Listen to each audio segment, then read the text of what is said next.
Bom dia a todas e todos, dando então continuidade ao segundo seminário de combate ao trabalho infantil de Aparecida.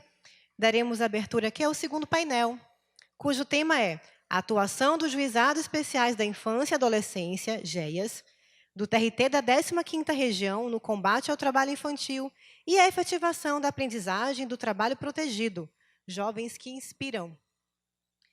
Para fins de proceder à presidência da mesa, convido agora o Dr. Flávio Alegrete de Campos Cooper, desembargador aposentado, presidente do TRT da 15ª Região do biênio 2002-2004, a compor nossa mesa.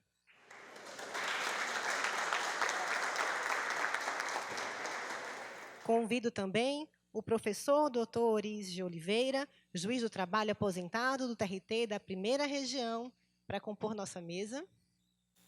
Também como expositora, convido a doutora Eliana dos Santos Alves Nogueira, juíza titular do TRT da 15ª Região. Igualmente, para compor o segundo painel, convido o doutor Gustavo Cabral, cientista, pesquisador da Universidade de São Paulo.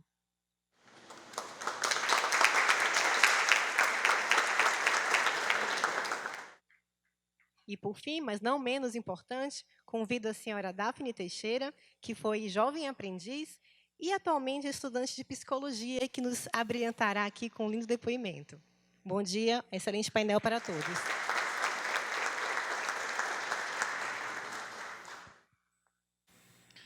Queridos jovens, e eu incluo os jovens mais jovens e os jovens um pouco mais experientes, todas as autoridades, amigos, colegas do Congresso já foram nominadas de coração, uma alegria estar com todos.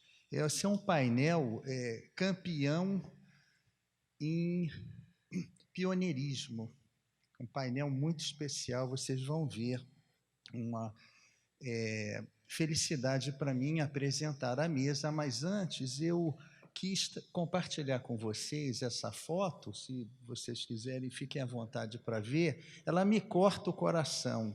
É uma foto do Congresso Americano de 1912, ela foi compartilhada pelo sociólogo Lewis Heine, que se disfarçou para entrar nessa empresa na Carolina do Sul e tirar fotografia dessas 3 crianças, a Josi, a Berta e Sofia, a primeira de 6 anos, a segunda de 6 anos, a terceira de 10 anos, num trabalho repetitivo e perigoso.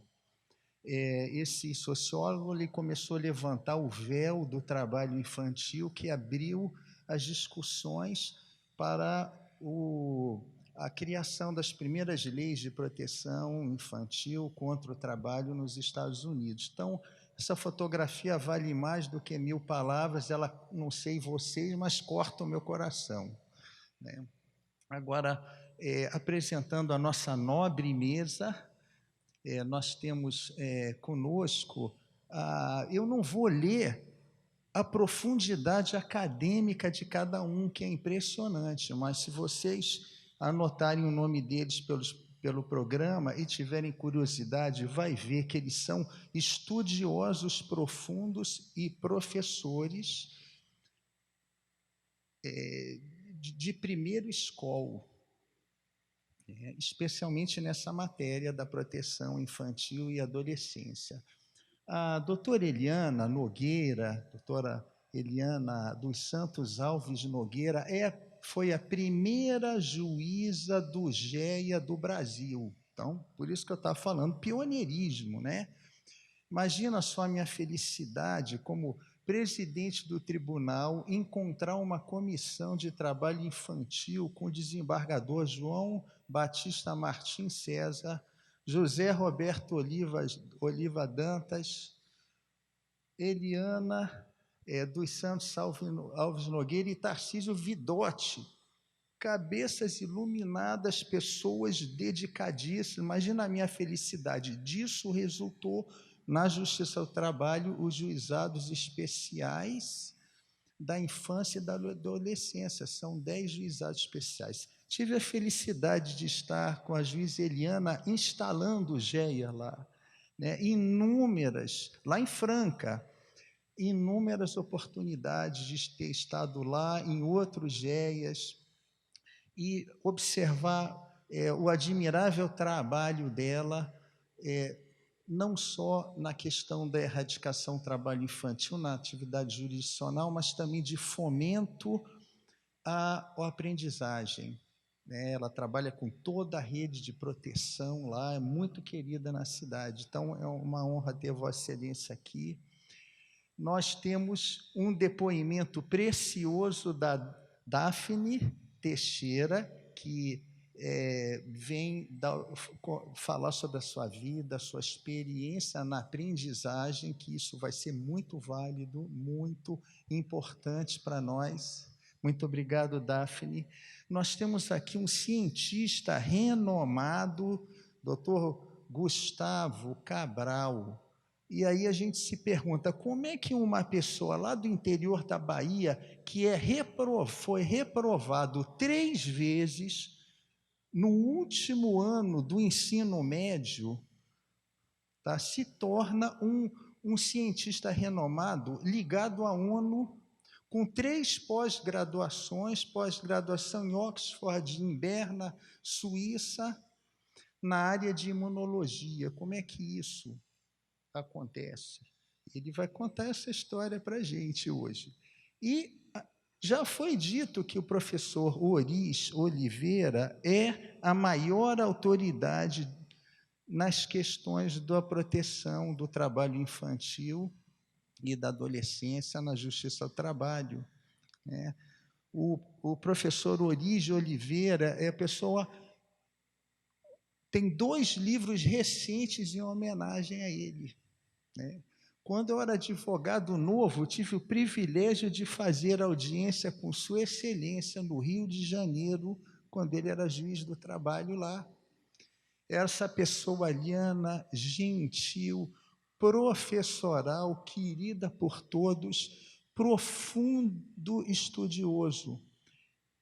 Não é por coincidência que ele foi professor da doutora Eliana. E talvez, por causa disso, a doutora Eliana tenha se apaixonado pela justiça do trabalho, pelo direito social e talvez até abraçado a carreira de professora também, doutora professora. E, dentre muitas coisas que o professor Oris escreveu e fala, um assunto polêmico que eu gosto, que ele enfrentou, foi o trabalho artístico desenvolvido pela criança e pela adolescente, que é um tema difícil e complexo. E o professor teve a coragem de enfrentar. Então, nós vamos ouvir a doutora Eliana primeiro, vamos ouvir a Daphne, vamos ouvir Gustavo e vamos ouvir o professor Oris de Oliveira, e nessa sequência, e eu não vou ter mais nenhuma interferência, eu deixo a palavra com nossos painelistas. Bom dia. Tirar a fotografia. Bom, primeiro eu quero renovar o agradecimento a todo mundo que veio no dia de hoje participar desse evento. Bom, meu agradecimento maior é a presença do professor Oris, né? Eu fui aluna dele, eu tenho hoje 53 anos de idade, e fui aluna quando eu era muito novinha, nem tão novinha, eu devia ter uns 24, 25, eu estava terminando a faculdade e fui fazer mestrado. E isso me tocou muito, professor Oris. A fala do Oliva, eu ouvi numa aula de pós-graduação do senhor no começo dos anos 2000, 99, 2000, em que o professor Oris falava isso. Eu preciso criar uma bolsa educação para que os adolescentes consigam se manter na escola e não precisem deixar a educação para trabalhar. Então, há mais de 20 anos, eu ouvi isso numa sala de aula do mestrado. Então, para a gente ver que ele sempre foi uma pessoa além do seu tempo. E eu só estou aqui hoje porque fui aluna do professor Oris. Então, eu estou imensamente grata, imensamente feliz pela presença do professor. Vocês que são adolescentes vão ter também professores que vão marcar a trajetória de vocês. E eu não tenho dúvidas, quando a gente fala que a educação transforma, ela realmente transforma, porque ela nos dá oportunidades e caminhos para a gente seguir a nossa vida profissional. E não é um talvez, tá, Dr. Cooper? É uma verdade. Eu só me encantei pelo trabalho infantil na perspectiva de lutar pela sua erradicação. E fui para a docência por conta do professor Oris. Então, devo a minha carreira acadêmica e a minha atuação essencial na magistratura, através da erradicação do trabalho infantil, do combate ao trabalho infantil, a tudo que o professor Oris significou na minha vida pessoal. Então, meu eterno agradecimento. Bom, o que me traz aqui é a atuação, né, dos tais juizados especiais da infância e adolescência. Todos vocês sabem, acho que os adolescentes também, que nós temos no Brasil um sistema judiciário, não é? E dentro desse sistema judiciário, cada órgão da justiça tem um papel específico. Eu tenho o fórum, que vai trabalhar com as questões que envolvem acidente de trânsito, separação, adoção. Eu tenho a Justiça Federal, que vai atuar questões que envolvem entes da federação. E dentro de todo o sistema judiciário brasileiro, nós temos um órgão específico, que é a Justiça do Trabalho, que vai ter atuação especificamente nas questões que envolvem o trabalho. Todo mundo que tem algum problema na área do trabalho vai levar a sua ação para a Justiça do Trabalho, que é um órgão especializado só para questões trabalhistas. O que é esse juizado? Bom, antes disso, né, nós temos no país 24 tribunais regionais do trabalho. Praticamente um em cada estado, tem 3 estados que tem 2, porque os estados são menores. O que nós fizemos aqui? Qual é a novidade desse projeto, né? Foi criado dentro do Tribunal Regional do Trabalho uma especialização só para apreciar questões que envolvem trabalho com pessoas de idade inferior a 18 anos. Então, é isso que o GEA significa. O GEA é um órgão especializado dentro de uma justiça especializada para atender única e exclusivamente essa demanda. Eu trago aqui, porque a gente gosta de desenhar e colorir, né? Às vezes não basta explicar. A legislação, a Constituição Federal já fala que toda criança e todo adolescente tem direito à proteção integral e prioritária. Tá bom, vamos trocar isso em miúdos. O que é essa proteção integral e prioritária? Ela exige que todo mundo, Estado, sociedade e família, atuem para combater o trabalho infantil, mas não só, para garantir que nenhuma criança seja vítima de violação de direitos. Eu desenhei aqui o que nós chamamos de... Eu desenhei não, isso foi um colega que desenhou lá do Sul. O Murilo desenhou uma engrenagem, né, que apresenta ali todos os órgãos que têm que trabalhar para impedir que a criança tenha algum tipo de violação do seu direito. Então, ele funciona uma engrenagem que o objetivo é acabar com essas violações. E quando você olha para a engrenagem, o que a gente tem que pensar aqui? Que quando uma criança tem uma violação de direito, por exemplo, ela não tem direito à saúde, ela não tem direito à educação, ou ela está trabalhando, um desses órgãos aqui vai recebê-la, qualquer um deles. Isso aqui é um grande sistema, e se essa criança entrou, por exemplo, ela entrou pelo Conselho Tutelar, houve lá uma informação de que uma criança está sendo vítima de violação de direitos. O Conselho Tutelar foi lá na casa dela. Conselho tutelar é proteção, né? Ah, não faz nada errado que eu chamo conselho tutelar. Isso está totalmente equivocado. Conselho tutelar, ele é o grande PROCON da criança. Eu vi isso do Marcelo Nascimento outro dia, né? O conselho tutelar funciona como garantidor de direitos da criança e do adolescente. Então, é como se fosse o PROCON dela. Então, tá lá, a família foi atendida, verificou que essa criança está em situação de violação. Então, ela entra no sistema pelo conselho tutelar. Ao entrar no sistema, todo mundo aqui tem que ser acionado, essa engrenagem tem que rodar para garantir que essa criança saia da situação de violação de direitos e tenha lá o seu direito à educação, à saúde, ao não trabalho garantido. O que eu fiz aqui foi alterar, eu acrescentei nessa engrenagem a Justiça do Trabalho, que ela não está originariamente na engrenagem que o colega Murilo lá do Sul fez. Por que eu fiz isso? Porque a gente ainda não se entende. Nós, da Justiça do Trabalho, não nos compreendemos dentro desse sistema. E eu vou tentar dizer como é que nós podemos trabalhar como entes que compõem essa rede de proteção que tem que atuar toda coordenadinha aqui para garantir que as crianças e os adolescentes tenham seus direitos garantidos. Bom, esses GEAs, eles foram criados em 2014, o tribunal precisou criar uma norma Foi o Dr. Flávio Cooper, na época, que fez a resolução, era ele o presidente do tribunal, e foram criados 10 juizados, aqui está o estado de São Paulo, esse branquinho aqui é outro tribunal, que é ao lado da capital, tudo que está coloridinho pertence ao TRT da 15ª região. Esses 10 juizados, eles não foram criados aleatoriamente. Essa região, ela é dividida em 8 micro-regiões. Só que Franca e Fernandópolis são cidades-solo. Por que tem GEA na cidade de Franca? Por que tem GEA na cidade de Fernandópolis?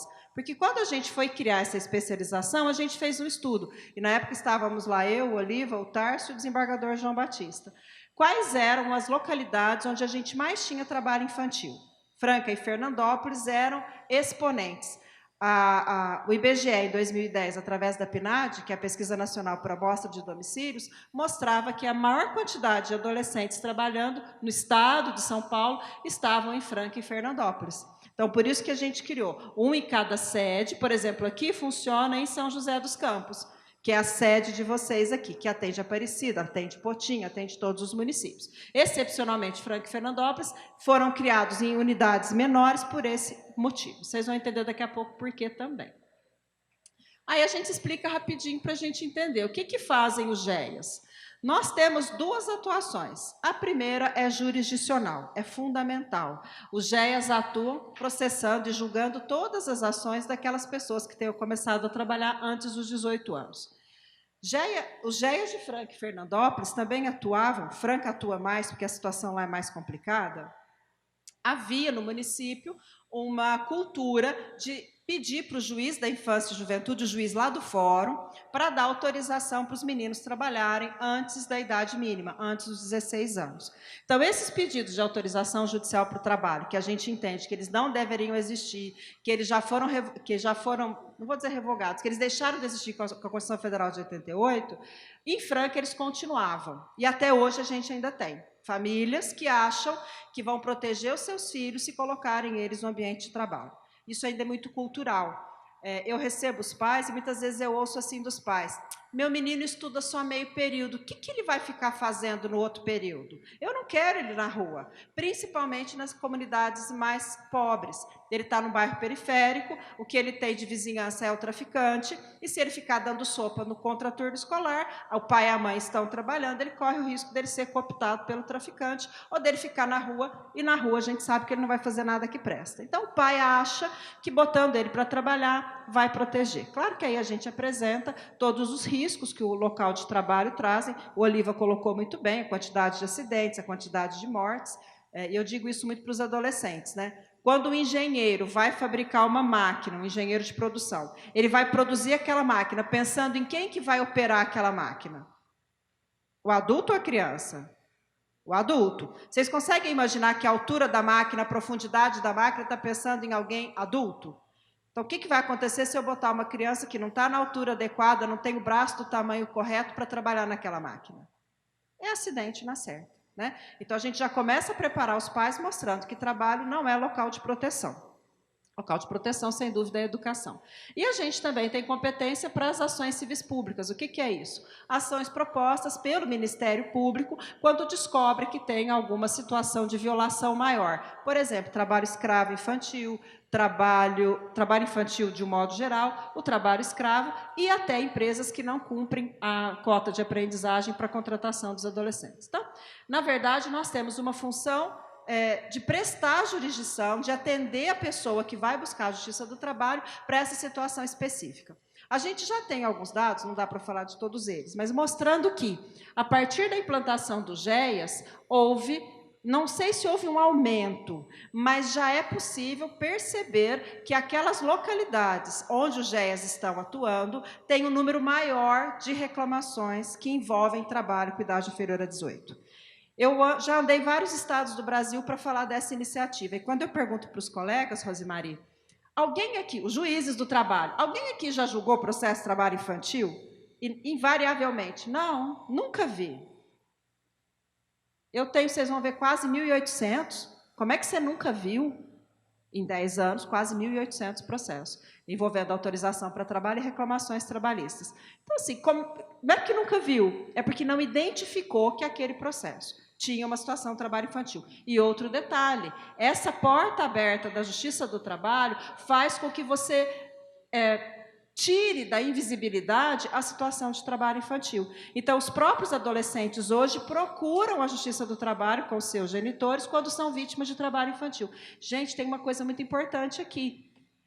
O pai acha que está protegendo o filho quando coloca ele para trabalhar. A família eu vou ter que usar o termo conivente. Acho que esse é o termo mais adequado. Quando esse adolescente trabalhou, não recebeu o acerto dele, não recebeu o salário, ou se acidentou, a família não propõe ação contra o empregador. Por quê? O empregador fez um favor para mim. E quando ele vai para a Justiça do Trabalho, a primeira defesa dele é essa. Mas eu fui ajudar a família. Mas ele contratou alguém que não podia, não pagou o salário correto, sem anotação em CTPS, sem nenhuma proteção social. Então, ele também não ajudou ninguém. Então, quando você faz a conscientização daquela comunidade, quando a Justiça do Trabalho se apresenta e diz, olha, tem aqui uma porta especializada para você trazer a sua ação, você que antes dos 18 anos trabalhou, foi vítima de trabalho infantil, isso faz com que o número de demandas cresça. Eu já fiz um levantamento estatístico lá, devo apresentar em dezembro no tribunal. A gente observou que, conforme os anos foram se passando, eu tenho um número maior de ações de trabalhadores com idade inferior a 18 anos na Justiça do Trabalho. Então, eu não preciso localizar as ações para abrir o GEA, eu tenho que abrir o GEA para as ações chegarem. Então, às vezes, quando a gente vai para algum tribunal e propõe a criação do GEA, não tem. Não é que não tem. Você precisa abrir a porta da Justiça para que essas ações possam chegar. A gente tem também o que nós chamamos de ações institucionais. O que são essas ações institucionais? A Justiça do Trabalho tem um poder catalisador muito grande nos locais onde ela está. Então, como eu mostrei aquela engrenagem lá, nós vamos atuar em parceria com a rede de proteção. Um exemplo, eu recebi um adolescente de 15 anos que estava trabalhando, uma adolescente que estava trabalhando, engravidou, foi mandada embora e não teve lá na carteira anotada, então não tem direito à estabilidade gestante, não tem nada. Quando essa adolescente chega, a primeira coisa que a gente vai fazer, vai atender, vai ver a situação, vai conversar com o empregador, vai tentar um acordo, mas não vai só isso, não vai fazer só isso. Escuta, você está estudando? Invariavelmente, ela engravida e abandona a escola. Então, qual é a alternativa para essa adolescente voltar para a escola?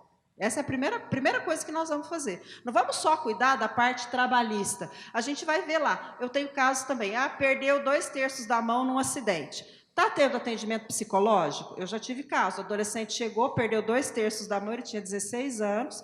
Ele tinha tentado suicídio, porque assim que ele perdeu a mãe, o pai brigou com a mãe e foi embora de casa e a namorada terminou o namoro com ele.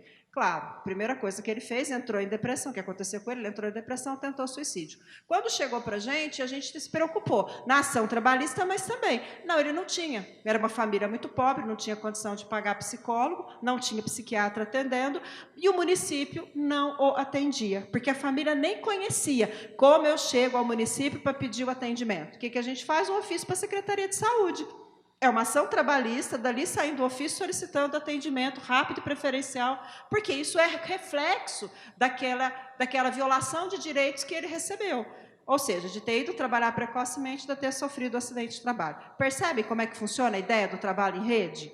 Trabalho em rede significa, você identifica a lesão, está lá naquela engrenagem e você vai fazer aquela engrenagem rodar. Você vai fazer com que outros atores também atendam aquela situação, já que sozinho você não consegue resolver todos os problemas daquela criança ou daquela família. Tá?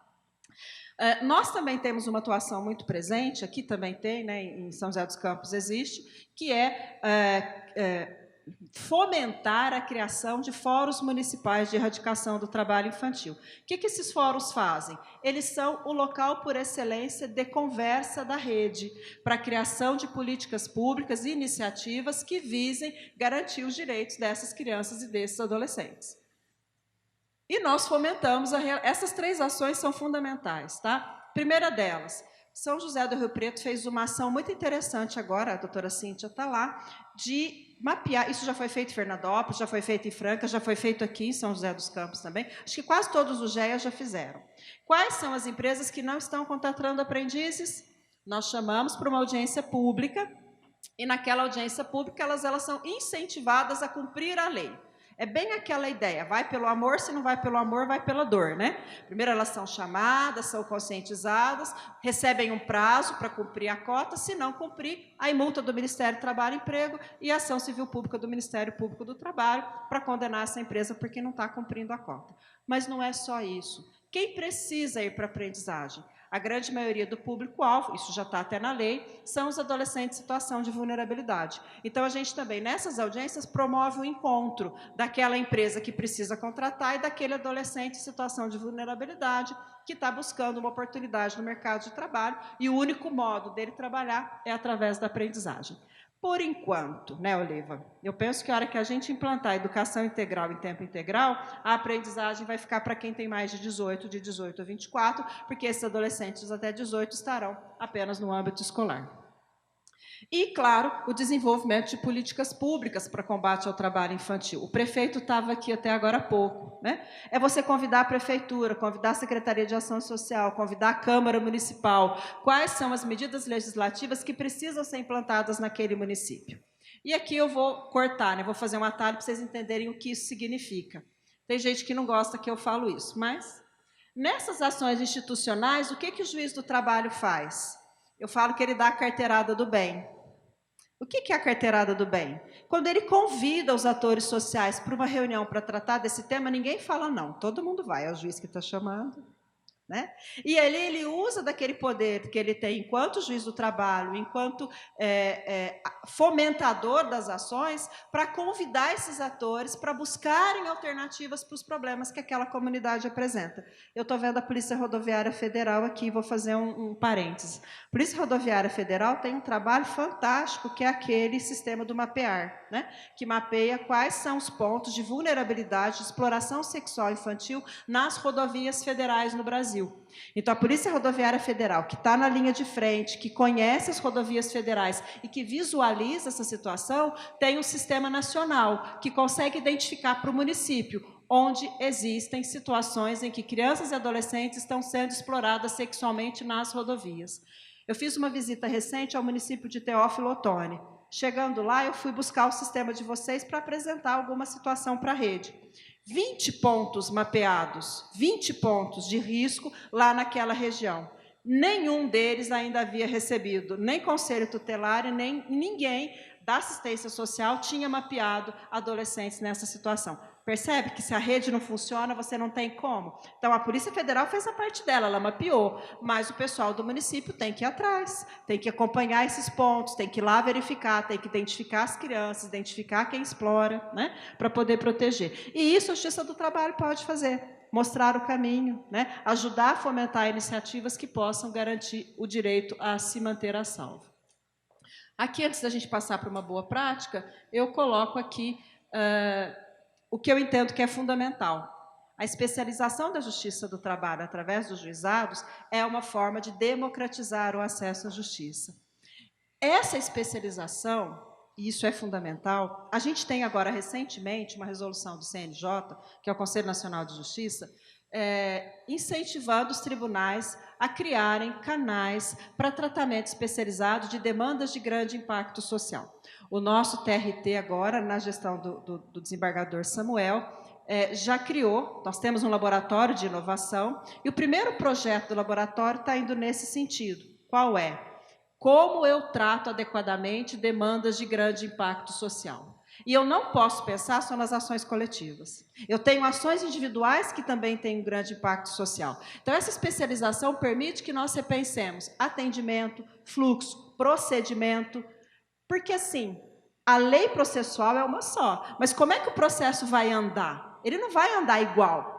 Os processos não podem andar de modo igual porque eu estou tratando de matéria diferente. E quando eu trato do trabalho infantil ou da aprendizagem, eu preciso ter um outro modo de fazer aquele processo tramitar. Tenho que pensar em outros procedimentos. Essa complexidade das situações que envolvem o trabalho infantil, ela merece especialização. Primeiro, porque a legislação é especial, eu tenho que conhecer todo o arcabouço legal.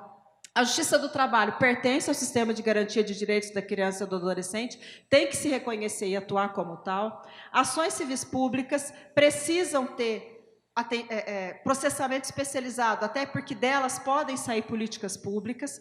E eu tenho que ter, necessariamente, estratégias diferenciadas, tanto para o processamento desses feitos, quanto para, eventualmente, tentativa de conciliação.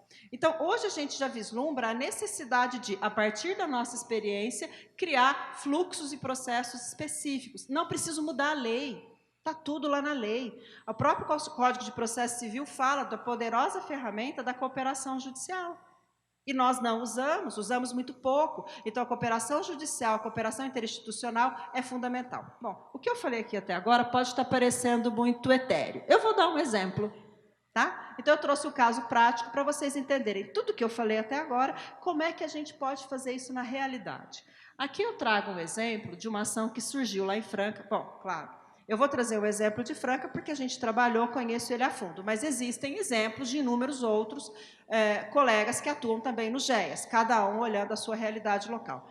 Esse é muito importante porque ele mostra uma ação de grande impacto e que ela está em andamento, mas ela já deu resultado positivo para vocês entenderem o que é atuar judicialmente, mas também atuar institucionalmente. A gente teve lá no meu município, Franca, atende uma região e atende um município que chama Pedregulho, cuja atividade principal é lavoura de café. Em 2021, plena pandemia, foram resgatados 53 trabalhadores em situação análoga de escravo. Desses 53, 13 tinham entre 7 e 17 anos. Tá? Esses trabalhadores entre 7 e 17 estavam na colheita do café com as suas famílias. Ali eu tive contato com um fenômeno que já está identificado pelos grupos móveis de fiscalização. Hoje, eu já não tenho mais o trabalhador que migra para colher café. É a família que migra para colher café. Então, vai o marido, vai a esposa, eles levam os filhos pequenos, às vezes levam até a babá, alguém daquela comunidade para cuidar dos filhos mais pequenininhos, dos bebês. Aqui eu tenho fotos, né? Essa foto aqui, ela trazia o menininho de 7 anos, que foi tirado da colheita com chinelinho, né? Mas quem vai botar um menino de 7 anos trabalhar, vai dar EPI para a criatura? Não vai, né, gente? Claro que ele estava de chinelo no meio da colheita, o que é absurdo. Aqui um outro adolescente saindo da colheita de café, esse garoto com 14 anos. Tá? O que aconteceu aqui nesse caso? Bom, 53 trabalhadores, 13 eram crianças. O Ministério Público do Trabalho propôs uma ação porque o fazendeiro não quis pagar os trabalhadores. Normalmente, quando tem ação fiscal, ele paga, né? Ele paga o acerto do povo, ele paga alguma coisa de dano moral e a coisa morre aí. Esse fazendeiro não quis pagar. Então, o Ministério Público ajuizou uma ação para a gente bloquear o patrimônio desse fazendeiro para garantir dinheiro para pagar esses trabalhadores. Por que essa ação foi para o GEA? Porque dos 53 tinha 13 crianças e adolescentes. Então, a gente atrai a competência. O GEA, quando tem criança envolvida, ele traz o processo para julgar. E foi isso que aconteceu. Detalhe, essa situação envolvia uma das piores formas de trabalho infantil, que é o trabalho na zona rural.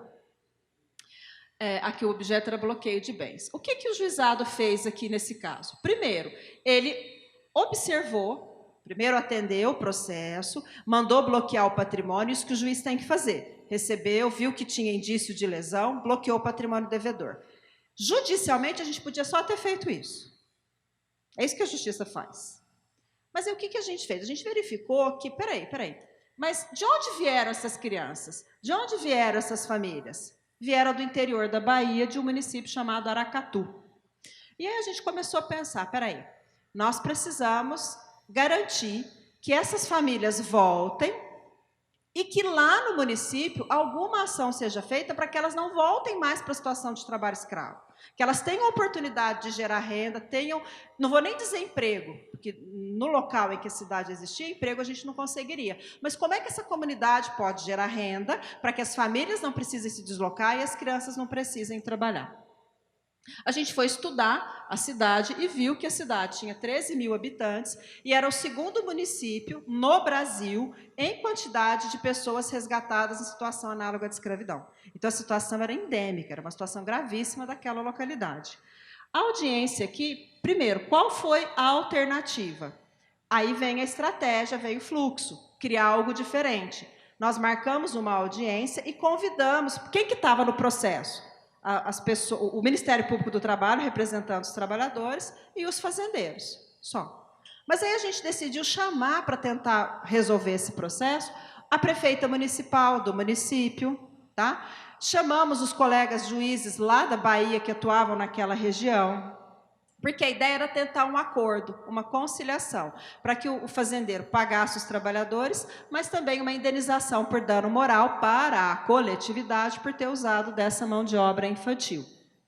Nesse caso, foi feito, aqui eu coloquei todo mundo que participou para homenagear os colegas, foi feito um acordo e os fazendeiros entregaram 250 sacas de café como indenização, além... Peraí, volta um pouquinho. Eles pagaram todos os trabalhadores, o acerto de todo mundo, pagou uma indenização individual para cada trabalhador, então resolveu o problema dos 53. Registrou todo mundo teve direito ao seguro-desemprego, todo mundo voltou para suas casas. Além disso, eles ainda pagaram uma indenização, que aqui deu 300 e poucos mil reais, quando essas sacas de café foram vendidas, que deveria ser usado num projeto, lá no município, para garantir geração de renda. Isso começou a ser gestado no final de 2021. A gente começou com as reuniões 6 meses depois da ação de resgate. Aí a venda deu quase 350 mil reais. E aí a gente reuniu os trabalhadores resgatados.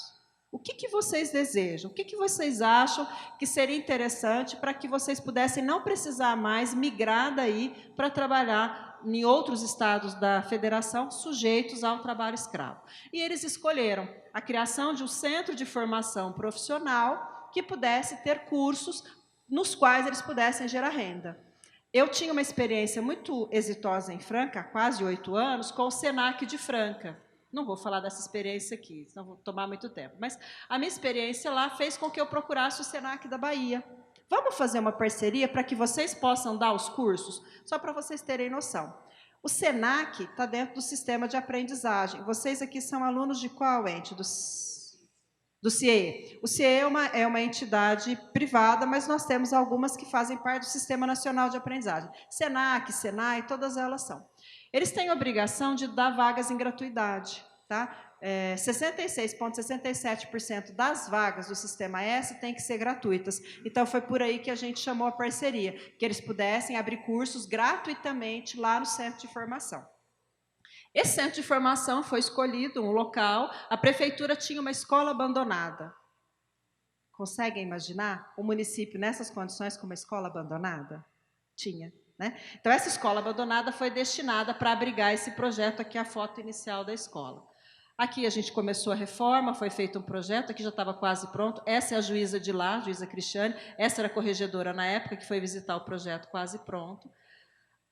Dentro das ações, nós orientamos o município, toda a rede, né, que precisava ter uma lei municipal que destinasse, porque não era uma coisa para fazer um cursinho e morrer, tinha que ser um projeto perene. Então, o município fez uma lei municipal, destinou o imóvel para a implantação do centro, fez dotação orçamentária para que esse imóvel continuasse servindo para esse projeto. A lei foi aprovada em 11 de agosto de 2022. Aqui, gente, é o dia da inauguração do centro de formação. A cidade ficou em festa. Eu fui lá para ver a inauguração, não podia deixar. Gente, vocês não têm noção. Isso aqui era a rua de entrada, o centro está aqui do lado. Essa é a prefeita Braulina, que foi muito parceira. Dá para imaginar o que isso significou para o município? Né? Esse centro foi instalado em 24 de setembro de... Bom, a audiência lá atrás foi em 23 de setembro de 2021. A inauguração do centro, 24 de setembro de 2022. Exatamente um ano depois, ele foi criado. Aqui estão as salas, né? Teve sala. Os cursos foram os trabalhadores que escolheram. Curso de cabeleireiro, curso de depilação e sobrancelha, sala de estética, aqui de novo de cabeleireiro, a sala de corte e costura, e tem também uma cozinha industrial. Por que eu trago a sala de corte e costura? Para vocês entenderem como é que a gente pensa uma coisa e acontece outra. Quando a gente construiu a cozinha industrial, eu não tenho foto dela aqui, mas ela ficou fantástica. A minha ideia inicial era, bom, eles escolheram cozinha. Nossa, imagina essas mulheres fazendo doce, fazendo bolo, vai gerar renda. Veja bem, não era para trabalho da criança. As famílias precisavam gerar renda para que as crianças não precisassem mais trabalhar. Só que hoje, eu recebi uma ligação ontem do coordenador desse centro, dizendo assim, e a gente está acompanhando, o que mais bombou ali foi a costura, né, a costura industrial. ele me deu essa notícia anteontem. Doutora, o Cefopa ficou pequeno, a gente vai ter que construir outro barracão, porque agora tem uma empresa que vai mandar costura para nós, e as costureiras que já foram treinadas vão trabalhar para essa empresa em costura. Ganhamos mais 10 máquinas industriais e a prefeitura vai ampliar. Nós vamos ter um filial do Cefopa agora, para que essas mães possam gerar renda através desse trabalho com costura manual. Aqui é a equipe do projeto. Professor Oris, quase tudo era mulher, tá? Tenho que me informar, quase todas. Que atuou nesse projeto, os procuradores jurídicos, o município e tudo mais. Aqui, a placa que foi colocada lá, a gente quis marcar como instituições, estão aqui o município, o Ministério Público do Trabalho, a Justiça do Trabalho, o Programa de Combate ao Trabalho Infantil, e a gente deixou isso lá para ficar marcado. Lembrar para não repetir, a ideia dos campos de concentração, né? Então, marcar que essa iniciativa decorreu desse resgate e que o objetivo era gerar trabalho decente naquela localidade. E aqui já estou finalizando. Por que essa ação é interessante? Perceberam? Uma ação judicial que teve tratamento judicial, mas que não ficou só nisso, que também buscou alternativas para que aquele problema grave, problema estrutural, não se repetisse, para que aquela comunidade tivesse condição de gerar renda e não repetir a triste situação nem do trabalho escravo e principalmente do trabalho escravo infantil. Então, quando a gente fala na especialização da justiça do trabalho, é isso que a gente está falando. Não é só... Porque o direito todo mundo conhece. Quem fez concurso sabe da lei. Mas para combater eficazmente o trabalho infantil, para garantir proteção integral e prioritária, só julgar é pouco. Eu já cheguei a essa conclusão. Só julgar é pouco. A gente precisa pensar fora da casinha. E é isso que a especialização traz. Trabalho infantil é um problema complexo, demais da conta. Eu não resolvo problema complexo com solução simples. Então, o juiz ele acaba tendo que se inteirar de toda a complexidade que envolve o trabalho infantil para auxiliar, para dentro do sistema de garantia de direitos, fomentar. O que foi feito aqui disso tudo? Primeiro, o padre que estava aqui falava da ação de iniciação musical aqui do santuário. A primeira coisa que nós recebemos pedido de apoio, e aí a gente conseguiu um dinheiro de uma outra ação civil pública que foi para lá, era para repristinar, quer dizer, trazer de volta à vida a fanfarra. E o Gustavo sabe disso, eu conheci quando eu fui lá. O interior da Bahia vive fanfarras. Hoje a gente já nem tem isso aqui. Eles têm concurso de fanfarra. E a fanfarra municipal de Aracatu tinha sido desmontada. Então, a gente mandou um dinheiro para lá, para comprar equipamento, para comprar uniforme, e eles fizeram um desfile belíssimo no 7 de setembro. É uma forma de garantir que essas crianças e adolescentes tenham iniciação musical. E era uma coisa que estava perdida no município. Além disso, lá existe um centro de apoio ao atendimento de crianças e adolescentes no contraturno escolar. Eu não trouxe a foto aqui, mas eles tinham uma salinha com meia dúzia de brinquedos. Pediram uma brinquedoteca. A gente também conseguiu valores de outra ação civil pública. A brinquedoteca está para ser inaugurada, é um espaço que vai ficar belíssimo. Além disso, a própria presidente do Tribunal Regional do Trabalho esteve conosco, se sensibilizou e doou 10 computadores usados, mas em excelente estado, para a formação de um centro, né, de informática no Centro Madre Maria Miguel para atender adolescentes e crianças. Mas olha onde a coisa foi. A Bahia tem também um projeto que chama Vida Pós-Resgate. E tem até o Vitor Filgueiras, que é um professor fantástico lá da UFBA. O que eles fizeram? Eles conseguiram terras, é um processo paralelo a esse, né? Terras para assentar os trabalhadores resgatados de trabalho infantil. Só que eles tinham uma dificuldade, não sabiam nada de informática para poder gerir a associação que eles criaram. Então, os computadores também estão sendo usados para preparar essa comunidade, esses trabalhadores, para gerir a sua associação. Percebe como as coisas vão se comunicando? E no município isso não existia. Tá? E hoje, eu fiz uma reunião ontem, aquela colega Cristiane, que era juíza lá da cidade, da jurisdição de Aracatu, se movimentou. Ela está em Itapetinga. Aí fiz uma reunião com ela ontem, ela vai criar o segundo centro de formação, que vai ser o CEFOP, Centro de Formação Profissional de Itapetinga, e ontem a gente já alinhou com o SENAC uma nova parceria. Eu creio que até março a gente já vai ter um segundo centro de formação inspirado nesse primeiro, na mesma sistemática, nos mesmos cursos de profissionalização. E eu ouvi do SENAC o seguinte: isso é fundamental, porque nós não temos a interiorização da nossa estrutura.